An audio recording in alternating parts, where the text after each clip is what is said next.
Human లైఫ్లో ఒక విశిష్టత ఉంది.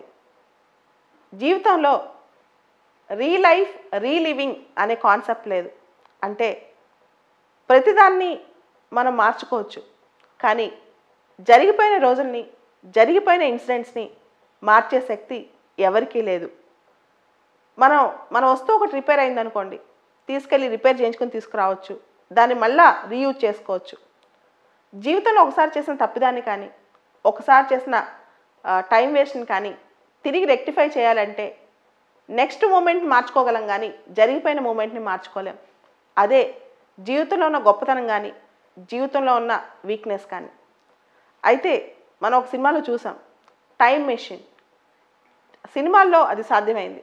అంటే టైం మెషిన్లో బ్యాక్కి వెళ్ళటం కానీ, టైం మెషిన్లో ఫార్వర్డ్ వెళ్ళటం కానీ జరుగుద్ది.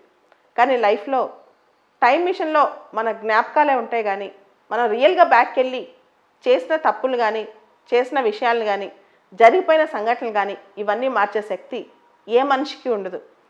దానికి మెమొరీగా ఉండటమో రిగ్రెట్ అవటమో తప్ప. కానీ ఈ రోజు నుంచి భవిష్యత్తు మాత్రం ఖచ్చితంగా మన చేతుల్లో ఉంటుంది.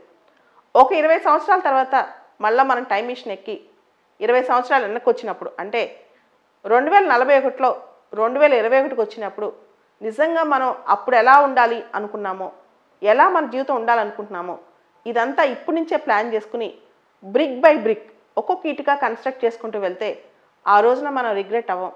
20 సంవత్సరాల టైం మిషన్లో మనం వెనక్కి వచ్చినా సరే, మనం ఇదే విధంగా మళ్ళా మన జీవితం మన చేతికి వచ్చినా ఇప్పుడు ఎలా లీడ్ చేసామో అలానే లీడ్ చేస్తామన్న తృప్తి మన చేతికి వచ్చినప్పుడు నిజంగా మన జీవితం అక్కడ సాఫల్యమైనట్లు లెక్క.